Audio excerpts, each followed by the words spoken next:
ನಮಸ್ಕಾರ ಸ್ನೇಹಿತರೆ, ಮತ್ತೆ ರಾಜ್ಯದ ಮುಖ್ಯವಾದ ಮಾಹಿತಿಗಳನ್ನು ಡೀಟೇಲ್ ಆಗಿ ನೋಡೋಣ. ಚಿನ್ನ ಖರೀದಿ ಮಾಡಬೇಕು ಎಂದು ಕಾದು ಕುಳಿತವರಿಗೆ ಶಾಕಿಂಗ್ ಸುದ್ದಿ. ಚಿನ್ನದ ಬೆಲೆ ಮತ್ತಷ್ಟು ಏರಿಕೆ. ಮತ್ತೊಂದೆಡೆಯಲ್ಲಿ ಪ್ರತಿ ಕುಟುಂಬಕ್ಕೆ ಪ್ರತಿ ತಿಂಗಳು 5 ರಿಂದ 6 ಸಾವಿರ ರೂಪಾಯಿ ನೆರವು ಎಂದು ಸಿಎಂ ಅವರ ಘೋಷಣೆ. ಎಲ್ಲ ಮುಖ್ಯವಾದ ಮಾಹಿತಿ ಬಂದಿವೆ ಸ್ನೇಹಿತರೆ. ಇನ್ನು ಚೀನಾ ದೇಶಕ್ಕೆ ಭೇಟಿ ಕೊಟ್ಟ ಮೋದಿಯವರು ಶೃಂಗಸಭೆಯಲ್ಲಿ 3 ರಾಷ್ಟ್ರಗಳಿಗೆ ಸಿಗ್ನಲ್ ಕೊಟ್ಟಿದ್ದಾರೆ.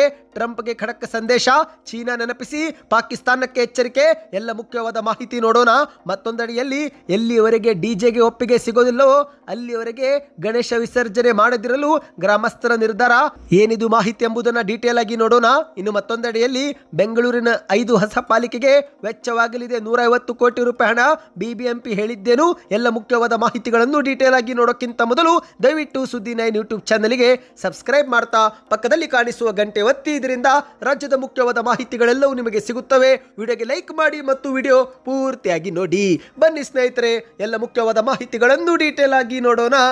ಇದೀಗ ಚಿನ್ನ ಖರೀದಿ ಮಾಡಬೇಕು ಎಂದು ಕಾದು ಕುಳಿತವರಿಗೆ ಮತ್ತೆ ಶಾಕಿಂಗ್ ಸುದ್ದಿ ಬಂದಿದೆ. ಹೌದು ಸ್ನೇಹಿತರೆ, ಸೆಪ್ಟೆಂಬರ್ ಆರಂಭದಲ್ಲಿನೇ ಚಿನ್ನದ ಬೆಲೆ ಭಾರಿ ಏರಿಕೆ ಕಂಡಿದೆ. ಬೆಳ್ಳಿ ಬೆಲೆಯೂ ಕೂಡ ಭಾರಿ ಏರಿಕೆಯಾಗಿದೆ. 1 ಕೆಜಿ ಬೆಳ್ಳಿ ಬೆಲೆ 1,26,000 ರೂಪಾಯಿ ಎಂದು ಹೇಳಲಾಗಿದೆ. ಒಂದು ಕಡೆಯಲ್ಲಿ ಈ ಒಂದು ಹಿಂದೆನೆ ಚಿನ್ನ ಖರೀದಿ ಮಾಡಿದವರು ಸಂತೋಷ ಪಡುತ್ತಿದ್ರೆ, ಮತ್ತೊಂದೆಡೆಯಲ್ಲಿ ಈಗ ಚಿನ್ನ ಖರೀದಿ ಮಾಡಲು ಮುಂದಾದವರು ಕಣ್ಣು ಪಿಕ್ಕಳಿಸಿ ನೋಡುವಂತಾಗಿದೆ.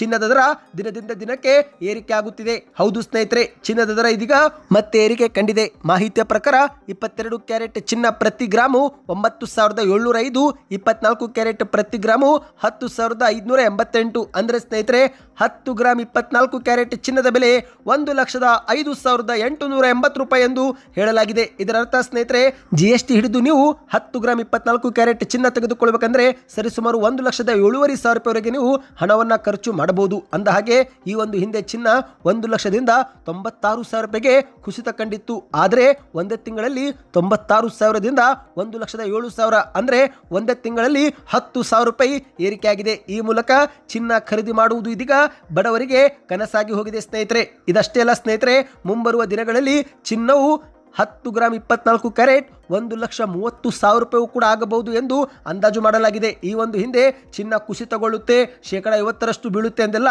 ಸುದ್ದಿಗಳು ಹರಿದಾಡಿದ್ದವು. ಆದರೆ ಒಂದು ಮಾತು ಸ್ನೇಹಿತರೆ, 1947ರಿಂದ ಅಂದರೆ ಸ್ವಾತಂತ್ರ್ಯ ಬಂದಾಗಲಿಂದ ಇಲ್ಲಿವರೆಗೆ ಚಿನ್ನ ಎಂದಿಗೂ ಕೂಡ ಕುಸಿತ ಕಂಡಿಲ್ಲ. ಚಿನ್ನದ ಬೆಲೆ ಗಗನಕ್ಕೇರುತ್ತಲೇ ಇದೆ. ಇದೀಗ ಚಿನ್ನದ ಜೊತೆಗೆ ಬೆಳ್ಳಿ ಬೆಲೆಯೂ ಕೂಡ ಏರಿಕೆ ಕಾಣುತ್ತಿವೆ.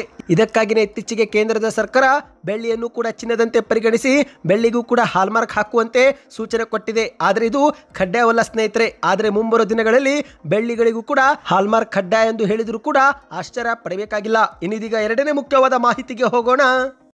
ಇಂದು ರಾಜ್ಯದಲ್ಲಿ ಅಧಿಕಾರಕ್ಕೆ ಬಂದಿರುವ ಕಾಂಗ್ರೆಸ್ ಸರ್ಕಾರ ನುಡಿದಂತೆ ಪಂಚ ಗ್ಯಾರಂಟಿ ಯೋಜನೆಗಳನ್ನು ಜಾರಿಗೆ ಮಾಡಿದ್ದು, ಇದೇ ಒಂದು ಹಿನ್ನೆಲೆಯಲ್ಲಿ ಇಂದು ಮೈಸೂರಲ್ಲಿ ಸಿಎಂ ಸಿದ್ದರಾಮಯ್ಯನವರು ಆಯೋಜನೆ ಮಾಡಲಾಗಿದ್ದಂತ ಭಗೀರಥ ಜಯಂತಿ ಕಾರ್ಯಕ್ರಮ ಉದ್ಘಾಟಿಸಿ ವೇದಿಕೆ ಮೇಲೆ ಅಬ್ಬರದ ಭಾಷಣ ಮಾಡಿದ್ದಾರೆ. ಶೂದ್ರ ಶ್ರಮಿಕ ವರ್ಗಗಳಿಗೆ ಆರ್ಥಿಕ ಚೈತನ್ಯ ಕೊಡಲು ಅಂದು ಭಾಗ್ಯಗಳು, ಇಂದು ಗ್ಯಾರಂಟಿಗಳು ವರದಾನವಾಗಿದೆ.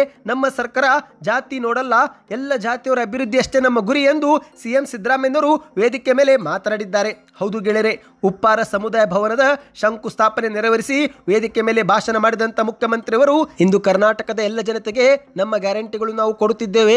ನಮ್ಮ ಸರ್ಕಾರ ಜಾತಿ ನೋಡಲ್ಲ, ಎಲ್ಲ ಜಾತಿಯವರ ಅಭಿವೃದ್ಧಿ ಅಷ್ಟೇ ನಮ್ಮ ಗುರಿಯಾಗಿದೆ.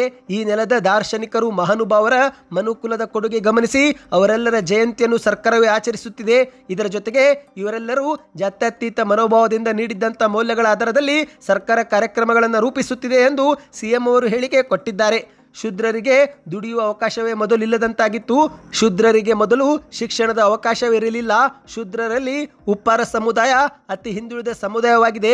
ಅಂಬೇಡ್ಕರ್ ಅವರು ನೀಡಿರುವ ಶಿಕ್ಷಣ, ಸಂಘಟನೆ, ಹೋರಾಟ ಎನ್ನುವ ಮಂತ್ರವನ್ನು ಪಾಲಿಸುವ ಮೂಲಕ ಇಂದು ಉಪ್ಪಾರ ಸಮುದಾಯ ಆರ್ಥಿಕವಾಗಿ ಸಬಲರಾಗಬೇಕು.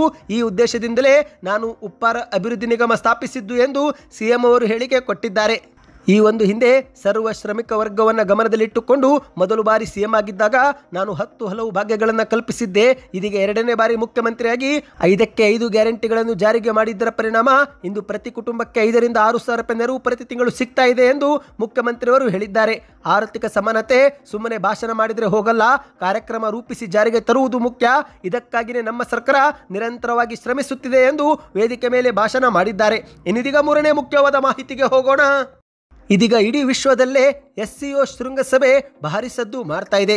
ಹೌದು, ಚೀನಾ ದೇಶದ ತೈಜಿನ್ನಲ್ಲಿ ನಡೆಯುತ್ತಿರುವ SCO ಶೃಂಗಸಭೆಯಲ್ಲಿ ಪ್ರಧಾನಿ ಮೋದಿ, ಚೀನಾ ಅಧ್ಯಕ್ಷ ಜಿನ್ಪಿಂಗ್, ರಷ್ಯಾ ಅಧ್ಯಕ್ಷ ಪುಟಿನ್ ಮತ್ತು ಪಾಕಿಸ್ತಾನದ ಪ್ರಧಾನಿ ಶಹಬಾಜ್ ಶರೀಫ್ ಸೇರಿದಂತೆ ಹಲವು ನಾಯಕರು ಪಾಲ್ಗೊಂಡಿದ್ದಾರೆ. ಇಲ್ಲಿ ವಿಶೇಷವೇನೆಂದರೆ ಪ್ರಧಾನಿ ನರೇಂದ್ರ ಮೋದಿ ಅವರು ತಮ್ಮ ಭಾಷಣದಲ್ಲಿ ಒಂದು ಖಡಕ್ ಸಂದೇಶ ನೀಡಿದ್ದಾರೆ. ವಿಶೇಷವೇನೆಂದರೆ 3 ರಾಷ್ಟ್ರಗಳಿಗೆ ಪ್ರಧಾನಿ ಮೋದಿ ಅವರು 3 ಬೇರೆ ಬೇರೆ ಸಂದೇಶವನ್ನ ನೀಡಿದ್ದಾರೆ. ಒಂದೇ ವೇದಿಕೆಯಿಂದ ಜಗತ್ತಿಗೆ ಭಾರತದ ನಿಲುವು ಮತ್ತು ಭಾರತದ ಬದ್ಧತೆ ಕುರಿತು ಪ್ರಧಾನಿ ಮೋದಿ ಅವರು ಸ್ಪಷ್ಟಪಡಿಸಿದ್ದಾರೆ.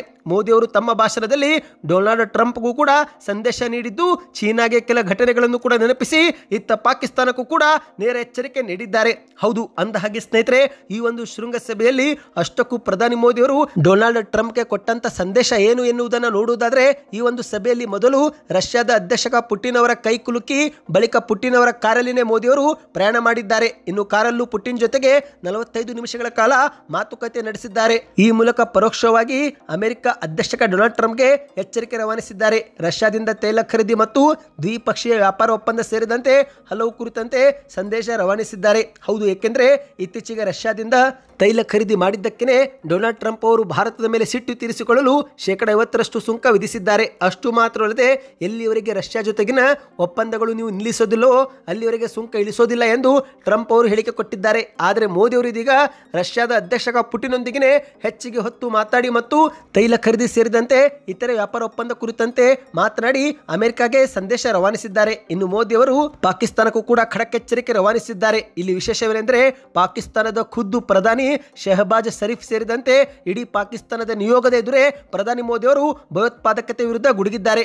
ಇಡೀ ವಿಶ್ವವೇ ಭಯೋತ್ಪಾದಕತೆ ವಿರುದ್ಧವಾಗಿದೆ ಎಂದು ಅವರ ಮುಂದೆನೆ ಹೇಳಿದ್ದಾರೆ. ಇಷ್ಟೇ ಅಲ್ಲ ಸ್ನೇಹಿತರೆ, ಇದೇ ಶೃಂಗಸಭೆಯಲ್ಲಿ ಇತರೆ ಸದಸ್ಯ ರಾಷ್ಟ್ರಗಳು ಕೂಡ ಇತ್ತೀಚೆಗೆ ನಡೆದಂತ ಪೆಹಲ್ಗಾಮ್ ಉಗ್ರ ದಾಳಿಯನ್ನು ಕೂಡ ಖಂಡಿಸಿದೆ. ಪಾಕಿಸ್ತಾನ ಉಗ್ರರನ್ನು ಘೋಷಣೆ ಮಾಡುವುದು, ಗಡಿಯೊಳಗೆ ಉಗ್ರರನ್ನು ನುಸುಳಿಸಿ ಭಾರತದಲ್ಲಿ ವಿಧ್ವಂಸಕ ಕೃತ್ಯ ಮಾಡಿದರೆ ಇನ್ನು ಮುಂದೆ ನಿಮ್ಮ ಜೊತೆಗೆ ಯಾವುದೇ ವ್ಯವಹಾರ ಇಟ್ಟುಕೊಳ್ಳೋದಿಲ್ಲ ಎಂದು ಸ್ಪಷ್ಟ ಸಂದೇಶವೂ ಕೂಡ ರವಾನಿಸಿದೆ. ಇದೊಂದು ಮುಖ್ಯವಾದ ಮಾಹಿತಿಯಾಗಿತ್ತು. ಇನ್ನಿದೀಗ ಮತ್ತೊಂದು ಮುಖ್ಯವಾದ ಮಾಹಿತಿಗೆ ಹೋಗೋಣ.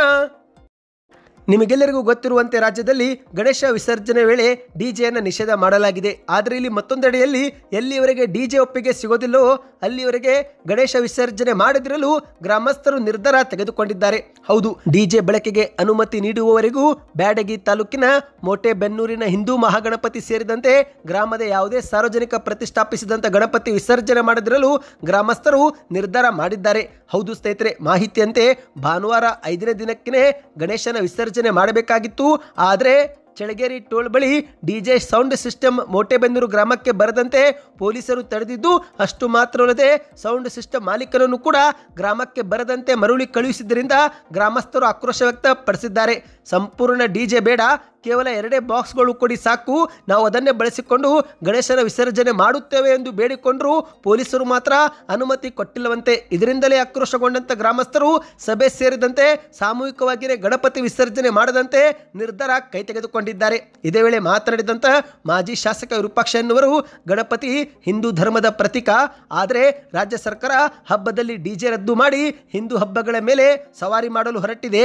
ಡಿಜೆ ಬಳಕೆಗೆ ಅವಕಾಶ ಕೊಡುವವರೆಗೂ ಗ್ರಾಮದಲ್ಲಿ ಪ್ರತಿಷ್ಠಾಪನೆ ಮಾಡಲಾಗಿರುವ ಹಿಂದೂ ಮಹಾಗಣಪತಿ ಸೇರಿದಂತೆ ಗ್ರಾಮದಲ್ಲಿನ ಯಾವುದೇ ಗಣಪತಿ ನಾವು ವಿಸರ್ಜನೆ ಮಾಡುವುದಿಲ್ಲ ಎಂದು ಮಾಧ್ಯಮಗಳ ಮುಂದೆ ಎಚ್ಚರಿಸಿದ್ದಾರೆ. ಈ ಒಂದು ನಿರ್ಧಾರಕ್ಕೆ ನಿಮ್ಮ ಅನಿಸಿಕೆ ಏನು? ದಯವಿಟ್ಟು ಕಮೆಂಟ್ ಮಾಡಿ. ಇನ್ನಿದೀಗ ಕೊನೆಯ ಮುಖ್ಯವಾದ ಮಾಹಿತಿಗೆ ಹೋಗೋಣ. ಇಂದು ಸೆಪ್ಟೆಂಬರ್ 1 ಇವತ್ತಿನ ದಿನ ಬೆಂಗಳೂರಿಗೆ ಮಹತ್ವದ ದಿನವಾಗಿದೆ. ಹೌದು, ಏಕೆಂದರೆ ಬೆಂಗಳೂರಿನಲ್ಲಿ ಬೃಹತ್ ಬೆಂಗಳೂರು ಮಹಾನಗರ ಪಾಲಿಕೆಯು ತನ್ನ ಸ್ವರೂಪ ಬದಲಾಯಿಸಿಕೊಳ್ಳಲಿದೆ.